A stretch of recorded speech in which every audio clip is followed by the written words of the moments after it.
Hi all of you. Here I'm going to begin my first series of lecture that is on gender and sexuality, and my first series would be on Foucault's history of sexuality. This history of sexuality would be under the representation of sexuality throughout the Western society through the various historical, geographical mapping and locational places. Basically, in other words, what we will look into is how sexuality and sex and its connotations have had various implications, and these implications have been contextualized politically, historically, socially, and culturally, and definitely biologically. Foucault's major argument in his history of sexuality is that sex and sexuality in the Western societies have had its various connotations constructed by history, culture, society, and the most important, power.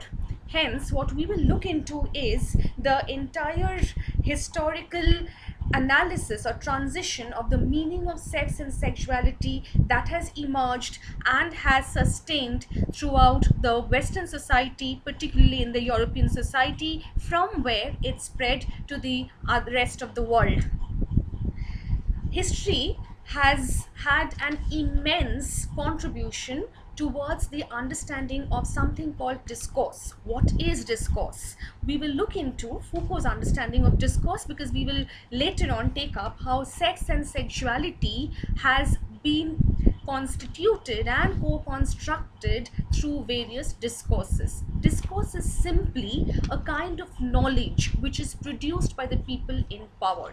Hence, culture, history, and geography, along with power, all of them contribute towards the understanding of something called knowledge, and this knowledge becomes powerful because this knowledge is meant to be powerful. Why is that so? Simply because people in power produce this knowledge and they want all the powerless to understand this as a form of knowledge. It is this knowledge which is known as discourse, and in history of sexuality, Foucault uses this discourse, rather, in other words, the historical, the cultural, the biological, as well as the socio-political discourses on sex and sexuality over the time period in European society. The very famous book that Foucault has written was The History of Sexuality, and he began with the first chapter known as the repressive hypothesis. What do you mean by repressive hypothesis here? Foucault refers to a hypothesis which considers sex and sexuality to be repressed, which basically means that the rule on sex and sexuality would be silence, which means that throughout and ever since the 18th century modernity project was introduced in European society, sex and sexuality became a kind of hush-hush term. Why? Why is that so is what we are looking into. You see, writing in the late 1970s, the French philosopher Michel Foucault mounted his argument on sexuality in his book, The History of Sexuality, in which he tried to locate the issue of human sexuality in the cultural, political, and social realm. The implication of the statement is that sex and sexuality is not universal. As I said, it is a part of discourse. So the discourse on sex and sexuality has been changing and has been constructed and constituted and contextualized historically, geographically, culturally, and socio-politically. Thus, there occurs a shift of an universal understanding of human sex and sexuality in the acute biological connotation to a historical and geographical mapping of the connotations of sexuality. In other words, biology, we understand what is the biological implication of sex and sexuality. In other words, what is the meaning of sex? The first understanding of sex was given by biology. So we all know what is the biological connotation of sex and sexuality. However, Foucault's argument is that the meaning, implication, and understanding and perspective of sex and sexuality is not just limited to the biological subject or academia. It has been co-constructed, co-constituted, and implied in various ways in various fields, simply with the use of culture, society, history, and definitely over empowering, circumscribing to all of these is power. And that is how we understand the discourse on sex and sexuality in the book of History of Sexuality by Foucault. In the first chapter, coming back to the repressive hypothesis of the book, Foucault explores the idea that Western societies suppressed sexuality from the 17th to the mid 20th century, envisaging that in actuality, discourses on sexuality proliferated in this period. At the beginning of the 17th century, a certain frankness was still common. Sexual practices had little need of secrecy when bodies made a display of themselves. But twilight soon fell on this kind of understanding of sex and sexuality, followed by a monotonous night of the Victorian bourgeoisie period, which actually made one rule on sex and sexuality, and that is silence. Moreover, sexuality was carefully confined, it moved into the home. The conjugal family took custody of it and absorbed it into the serious function of reproduction. On the subject of sex, therefore, silence became the rule, and the legitimate and procreative couple laid down the rule. A single locus of sexuality was acknowledged in social space, that is, the bedroom of the legally married couple for procreative objectives. So you see, from the 17th to the 19th century, if you locate what is the meaning of sexuality and sex, then what happened? In the 17th century, we still find that sex and sexuality was in frankness.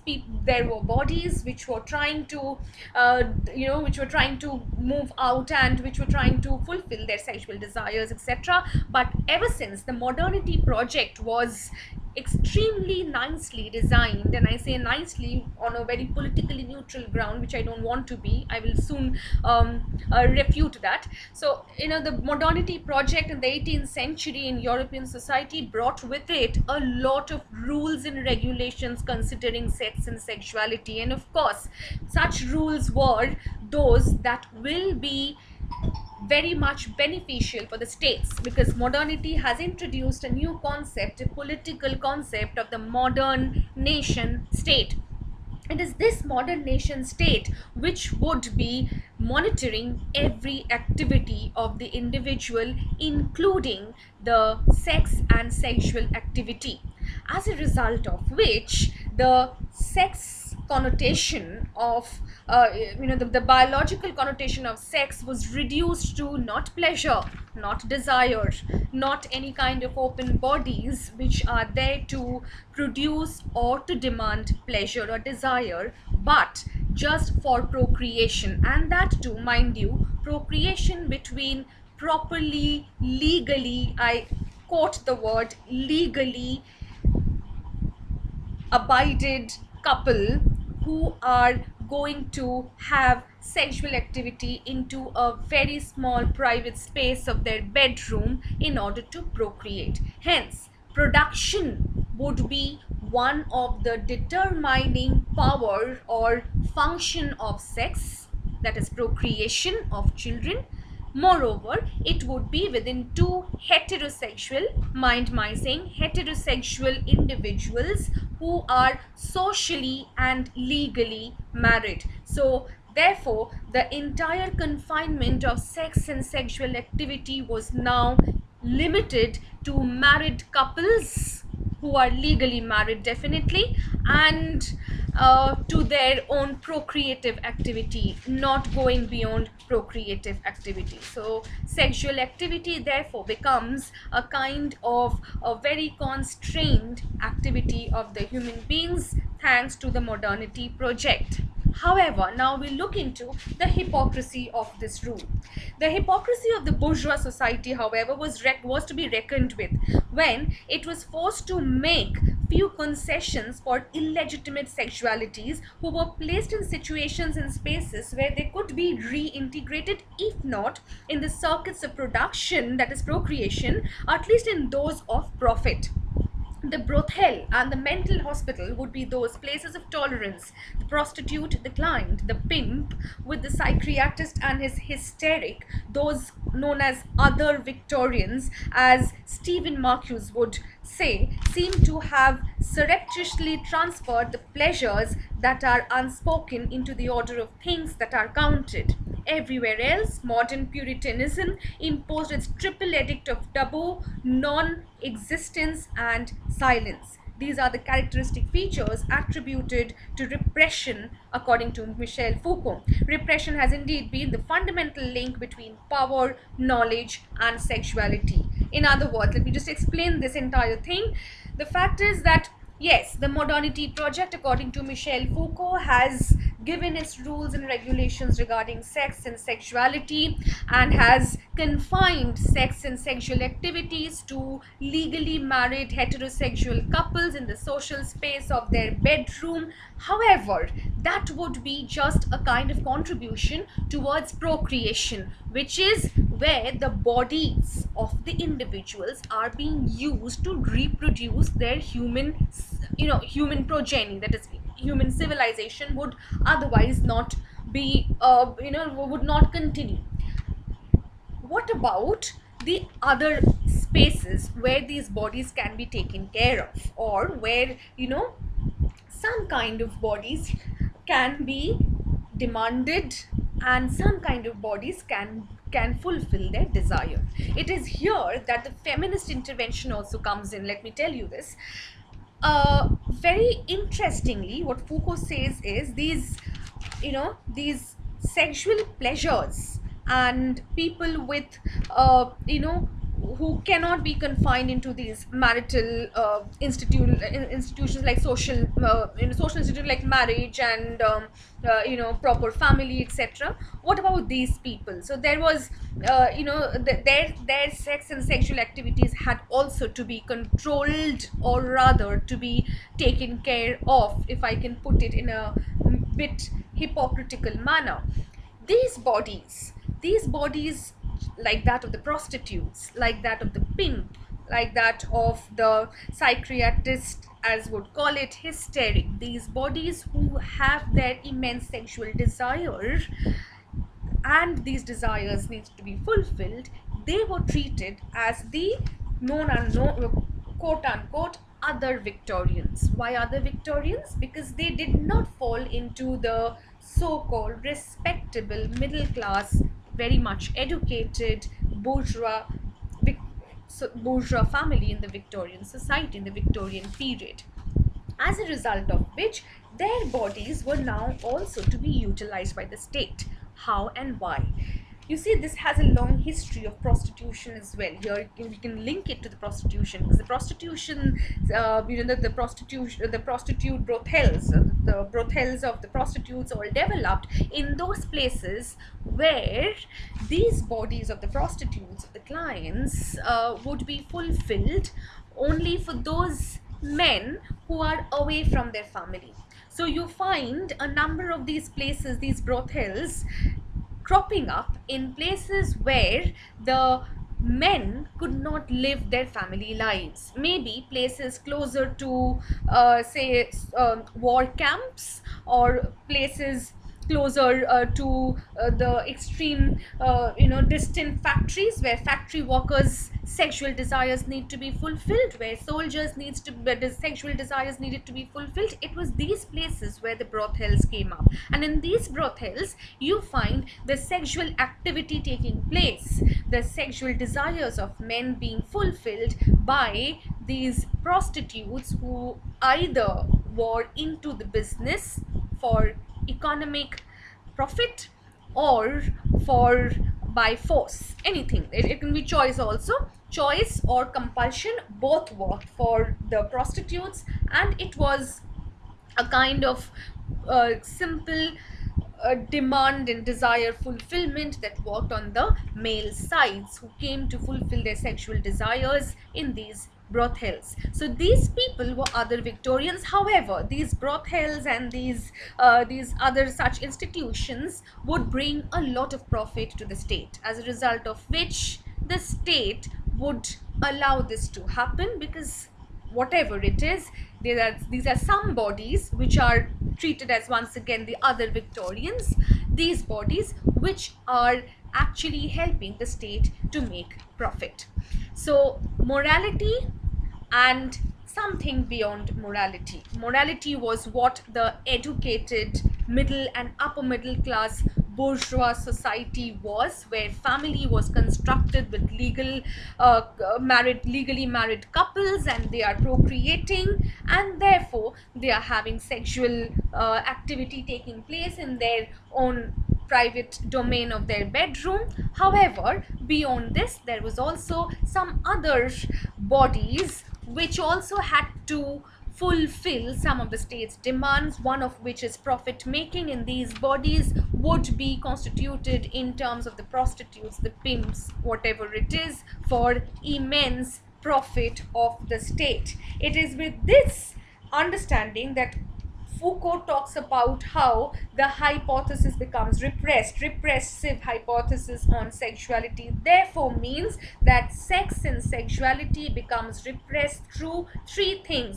One is definitely knowledge, the other one is understanding and perspective, and third one is power. So all the three link together: knowledge, understanding and power, which help in an understanding which will be leading to a repressive meaning of sex. So we all know, even in India, all the middle class educated people would go in for sexual activities only when it is when there is a kind of marriage, or if it is, in conjugal relationships, people would go in for sexual activity. Otherwise people would not think. And for girls, definitely not. I mean, it's given to the fact that it's a completely patriarchal society, we cannot think of having sex, we cannot think of losing our virginity, if I can put it in more common terms, losing our virginity before marriage. If we do so, then the girl becomes loose, slut, etc., etc., etc., in the colloquial language. So it's all thanks to the modernity project, which has described and analyzed sex in these dichotomous understanding of morality within the social institutions of marriage and procreation, and something beyond morality. Well, I will not call this immorality from a feminist perspective, but something beyond morality according to them, which definitely any social institution would not allow. And that would be, why they would not allow? Simply because that would act against the modern nation state. And it did act because very soon, as Foucault refers to, that this procreative sex was fine, good enough, because it was producing more of labor, more of workers. But at the same time, there were also these non-procreative sex, which was sexual activities which were taking place in the brothels, etc., which led to a something called disease, venereal diseases. HIV/AIDS and venereal diseases were coming up, which was once again making the population of a modern nation state diseased. And definitely, when a modern nation state is trying to recover after the it recovered in the sense, recover from the disease, in order to uplift themselves for economic development, etc., one cannot afford to have a diseased population, because if there's a diseased population, one cannot afford to go for full production, and if there is no production, then definitely the state will not profit. As a result of which, immediately the state started introducing some control techniques, some kind of monitoring techniques or vigilant techniques. So this is how the entire sex and sexuality has been designed so far.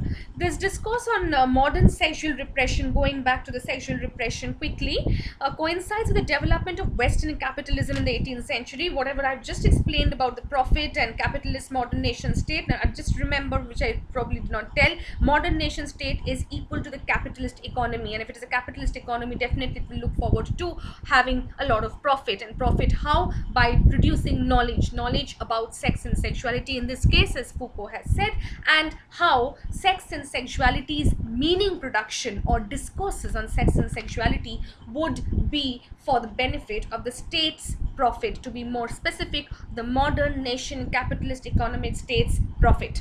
All right, so this is just a kind of a reading again from Foucault's history of sexuality. This discourse in modern sexual repression coincides with the development of Western capitalism in the 18th century. As I said, in this bourgeois order, if sex is rigorously repressed, it is because sex is incompatible with the general intensive work imperative.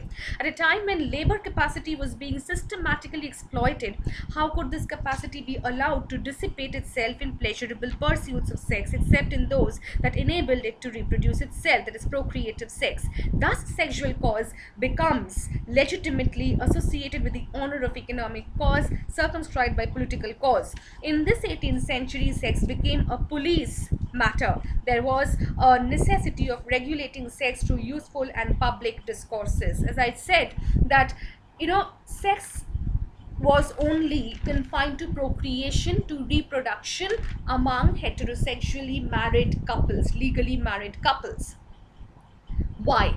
Simply because the state could not afford to understand or produce an understanding on sex being something which is pleasurable, something which gives you pleasure. Because as soon as sex comes into people's mind, pleasure comes into people's mind, they give less concentration on the work that they do. And definitely in the 18th century, when the entire European society with industrial revolution taking place have a lot of intensive labor source production taking place, it could not have allowed pleasure for the workers and the laborers beyond the limited means. And this limited means was definitely conjugal relationship. So in order to divert their attention from something as pleasurable as sex, these modern nation state therefore coined out and chalked out a very nice understanding of sex, giving them that this is something which is profiteering for for the state, because see, procreation within marriage would definitely give another generation of laborers, right? That is one thing that will be profiting. So this kind of repressive sexuality as put forward by the state would be something which is a result of power and knowledge. However, at the same time, on the other hand, if one uses sex as pleasure, then that would be disrupting, because if one is taken aback by pleasure, too much of pleasure, then one would not concentrate on the work that they do. So laborers, sex pleasure was absolutely cut short, and the only kind of sex would be procreative sex. All right, so one of the greatest innovations in the techniques of power in the now coming forward to the next thing, that is population. So so far what we've understood is basically that the repressive hypothesis of Foucault's first chapter of the history of sexuality, of his book History of Sexuality, and how sex is repressive and why sex is repressive. Okay, so we've read sex so far through the different understanding of history, culture, state, power and knowledge, and now we will look into, we'll just unearth another layer of the control on sexual activity that also is that also is exerted by the state. And here we come into the understanding of population. You see, when from the 18th century, very recently, it all developed with modern nation states. So with modern nation state, science is developing, and with science developing, with the development of science, we see that the entire population becomes an issue in it becomes a very, very thriving issue. And with all its variables like death rates, birth rates, mortality rates, fertility rates, etc., etc., these variables of population now becomes a kind of a very big issue for understanding and for controlling the controlling by for controlling it by the state. So here, for coming back to what Foucault says, one of the great innovations in the techniques of power in the 18th century was the emergence of population as an economic and political problem. Population as wealth, population as manpower or labor capacity, population with its specific phenomena and its peculiar variables like birth and death rates, life expectancy, fertility, state of health, patterns of diet and habitation, which made government perceive that they were not dealing simply with subjects or even with a people, but with a population. States are populated not in accordance with natural progression, but by virtue of their industry, their products, and their different institutions. So men multiply in proportion to the advantages and resources they find in their labor.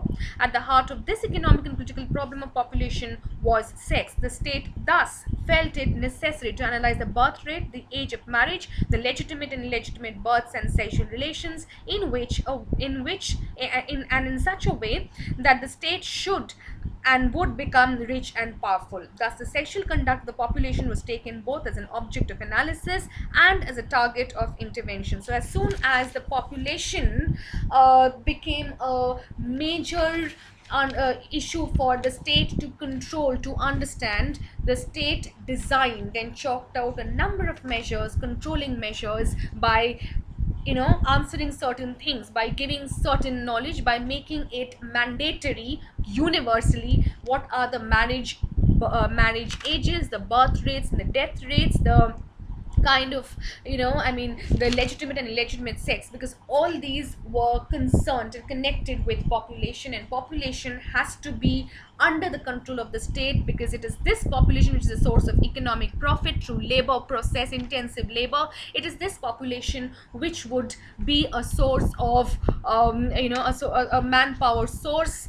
It is this population which would help in the development of the market and production, and definitely it is this population which would help the state in fighting out wars. So all these pertaining to, all these functions of the population for the state help the state, or rather made the state a policing factor on the sex and sexual activities of these population, quote unquote. And this Foucault termed as biopolitics. Bio means population, politics means power, and the state the modern nation state, with its economic profiteering motive, tries to exert biopolitics on the population. All right, which basically means that a kind of power on the population to prescribe and proscribe the sex and sexual activities of this population on which it is governing. So it is therefore, one sees how the state in power produces a discourse, a kind of knowledge on sex and sexuality of people. So this is one of the ways how we can analyze that sex and sexuality is co-constructed politically and through discourse by the modern nation state since 18th century modernity project had been designed. All right, going back to that same argument that sex therefore is not just biological, it is culturally, locationally, historically and politically, socially created. Now coming to the last part of my lecture, where I would just like to enter into how the Western enter into the kind of understanding of how the state had reproduced various possible measures to control and to monitor the sex and sexual activities of the people. One was definitely to prescribe in record and census, going for census, etc., to analyze the marriage age, the age at marriage, and fertility rates, etc. We now look into the various ways how the Western European society, immediately after the modernity project since the 18th century, that is, try to control the sex and sexual activities. The first thing Foucault, also with reference to Foucault, definitely that comes to my mind are those schools of boys, those military schools, which in their structure, in their organization, in their architecture, in their design, was kept completely under the supervision and surveillance of the authorities concerned, so that there is no illegal, quote unquote, illegal sexual activities taking place among the boys or the men. Okay, there would have been chances, but the entire structure was placed in such a, the structure was designed in such a way that no such things take place. Because mind you, if there's kind of any kind of sexual pleasure being demanded and fulfilled by two men or more than that, then that would, number one, disrupt their attention from their own goal. That would definitely indirectly go and hit the state, and secondly, the entire other population would also become out of control if they start following this. So these are the two political ways why, as to political reasons as to why the state suddenly tried doing all of this in order to control the sexuality and the sexual activities of the individuals. So I'll just give a reading through what Foucault had to say, and it is only here that the feminists come extremely active in the 1970s, that the heterosexuality once again was reinstigated, and that to heterosexuality within a social institution of marriage. Beyond that, homosexuality, any other kind of sexuality, considering the fact that human beings are not just heterosexual, considering all these facts, the feminists argue that it was the modern nation state which was not only capitalist, which was not only profit making, but also extremely patriarchal and heteronormative, because both patriarchy and heteronormativity are two ideas which was used by the state for their own profit. One of the greatest innovations in the techniques in the 1970s, I'll just come to that particular. The state intervention in sexuality has particularly interested the feminists, who became conformed to situate sexuality in the cultural political realm in the 1970s and 80s, when Butler denounced sexuality as a determining factor for gender and accounted for patriarchal culture to be embedded in the construction of sexuality, along with other medical sciences, proving that sex is not an indeterminate and that it can be changed through operation. In fact, the language of desire, it was shown, was expressed by living within the cultural matrix which was predetermined by the social structure and systems. So the entire language of desire was obliterated by the modern nation state, and this was what the feminists in the late 1970s and 1980s have pointed out, that heteronormativity, patriarchy, along with the are certain rules which try to take away the person's desire, which tries to take away the person's choice, and the entire brunt had to be borne by women. Okay, you find prostitutes, you hardly find male prostitutes. There are very few in number, I will not deny the fact there are, but then you hardly there is no comparison with the female prostitutes, because as soon as the prostitute comes, it's only the female body which comes to the mind. And secondly, you have all these women who, all these slangs which are used for women, which all are directed somehow to women who do not have or who cannot have sexual pleasures, or I'll not say sexual pleasures as such, but cannot fulfill sexual responsibility within the social institution of marriage.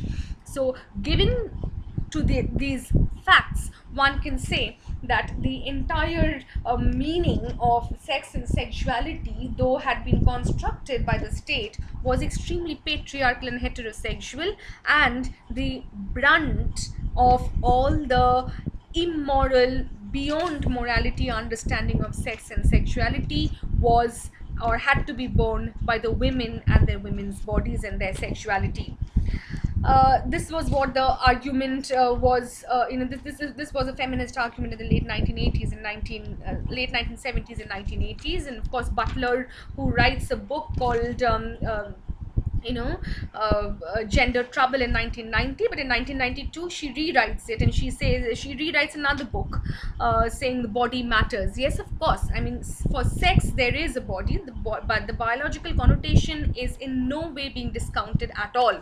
But the fact is that on the biological connotation, we have a number of realms, a number of layers of culture, of power, of knowledge, which are being imposed on biological connotation, and are being circulated and made to be discourses across societies and across the globe. So that is what the main argument is. Coming back to just reading some portions of Foucault once again, probably I have explained more or less. I'll just come to India quickly, and we will end with the Indian and how the British soldiers came in. A threat of a threat engenders in this historical period, meaning the 18th and 19th century, and then late in the early 20th century, when their world wars were going on. The figure of the prostitute or sex worker serves a threat for the abled body of laborers, and simultaneously the state, due to the plausibility of this figure communicating venereal diseases like HIV, AIDS through syphilis and other contagious diseases. In 1858, India became a part of the British Empire. Meanwhile, legal, medical, and political discourse on prostitution continued to grow in England and India. Through the 19th century, the natural sexual desires of the British soldiers in India constituted the bulk of the demand for the Indian prostitutes. So now you understand that how and what is the origin of Indian prostitution. So we all talk about these brothels. Particularly, I'll give you an example. The brothel which was in Barrackpur. Why not in Barrackpur? Because Barrackpur was one of those soldier camp areas. The British soldiers used to be stationed over there. So all these Indian in fact, the source of Indian prostitution was the British soldiers being fulfilled by with their sexual desires by these women. And you have a lot of literature on it. The natural sexual desires of the British soldiers in India constituted the bulk of the demand for Indian prostitutes, and the British administration was forced to comply with it. Most officials conceded that the health and vigor of the British soldiers needed special attention. So with this, with this kind of prostitution being practiced so much that the Contagious Diseases Act soon came up. You have the 1864, the Contagious Disease Act coming up, because the European state, that is the UK, the British state, took up this cause of the sex and sexual desires of the British soldiers being stationed in India, and soon they legally implemented the act of the 1864 Contagious Disease Act, so that their laborers' health, mind you, the woman is nowhere, because the woman is often treated to be someone who is actually bringing in this entire this entire fatal thing. So it is for the British soldiers' health that the Contagious Disease Act 1864 was announced and implemented. My question is, what about the woman? The woman is not taken care of. The woman's health doesn't matter.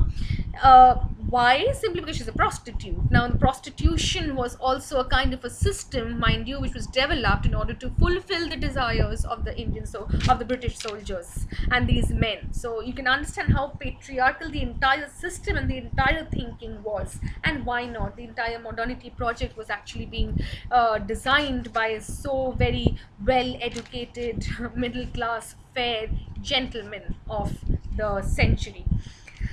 So with that was one way how the state, through its legislations and through the execution of these legislations and legislative acts, started monitoring the sex and sexual activities of the people and the British soldiers. The second was, as I said, was example, 18th century public secondary schools. As I said before, I'm just reading it. These schools cultivated a notion of Britishness in terms of empire building. So the huge anxiety was that every male child becomes masculine and none of them are effeminate. Please refer to my first reading, which I sent you, the reading on the different representations of male and female masculinities and feminities in its crisis. So I think here I can just refer to Bob Connell's Hegemonic Masculinity, which was the sturdy, very slim, sturdy and extremely well posh the man's body, which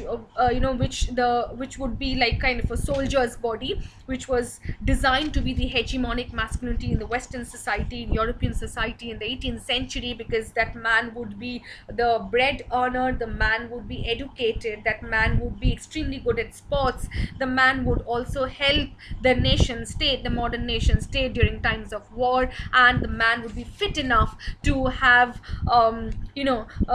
everything intact. So that is how the British Empire's masculinity was developed, and the image of masculinity therefore was equated with those men who would be fitting into this entire regime, or this entire understanding of what masculine is, or what is the hegemonic masculinity. Bob Connell talked about hegemonic masculinity. And then you have the other kinds of masculinity, like the subversive masculinities, the effeminate men, which is completely, I mean, it's a kind of hierarchy. So, in the hierarchy, the topmost is the hegemonic masculinity, and then you have subversive masculinity, you have suppressive masculinity, you have effeminacy, which is right at the end. All right, so this is how the entire hierarchy of masculinity and masculine figures developed in order to make the men of Britain and British Empire look more English, look more British, and be more masculine, according to fit into, to befit the entire category of hegemonic masculinity. Thus they were trained for army ranks in Canning and Birching to become masculine. The headmasters, in fear of homosexual relationships, which I mentioned before in my lecture today, being developed among adolescent schoolboys, were invested with intense surveillance control. This was enhanced by the architectural layout, rules of discipline, and the whole of internal organization. The space for classes, the shape of the tables, the planning of the recreation lessons, the distribution of the dormitories, the rules monitoring bedtime and sleep periods, all this referred to the sexuality of children. This was not all around the schoolboy and his sex. There proliferated a whole literature of the precepts, opinions, observations, medical advice, clinical cases, outlines for reform, and plans for ideal institutions. With all these measures taken, a certain reasonable, limited, canonical, and truthful discourse on sex was prescribed for him. The Western industrial society was obsessive with heterosexuality. The feminist lens would view its underlying politics to envisage that it is heterosexuality that accounts for unequal division of labor, whereby the woman is confined to the private domain with caring, nurturing, and reproducing responsibilities that would enhance a man's health and mental being to work in the public domain. So now here the woman's sexuality is even more constricted. Why? Simply because the woman now is to stay in the private domain and would only suffice for her man's, that is her spouse's, sexual desire, so that he can go into the market, he can go into his public domain where he is working, and he can produce his best. Because only when someone's sexual desires are fulfilled, only when one is sexually fulfilled also, can one work properly with concentration. So it is all working according to the profit, according to the benefit of the state. So the woman gets the entire division of labor gets very well chalked out, that the man would be outside, the woman would be within the homes. The woman would only be serving and nurturing her husband in every possible way, including the sexual way. And I will not say including the sexual way, that is also one of the most important primary aspects. So the woman cannot go beyond that, and the man would therefore be served best with all of these, so that he can produce best in his workplace. And if he is producing very well in his workplace, that would indirectly mean the profit of the modern nation state.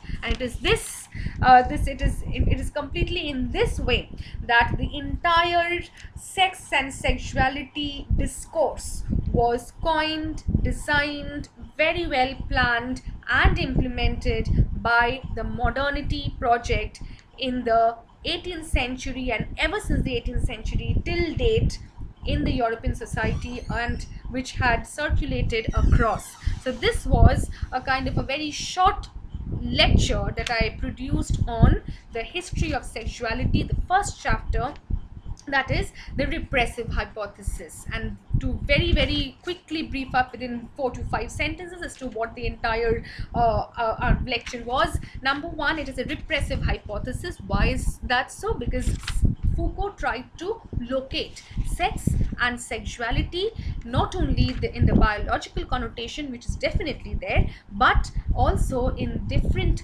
contexts of history, polity, society, culture, and discourse.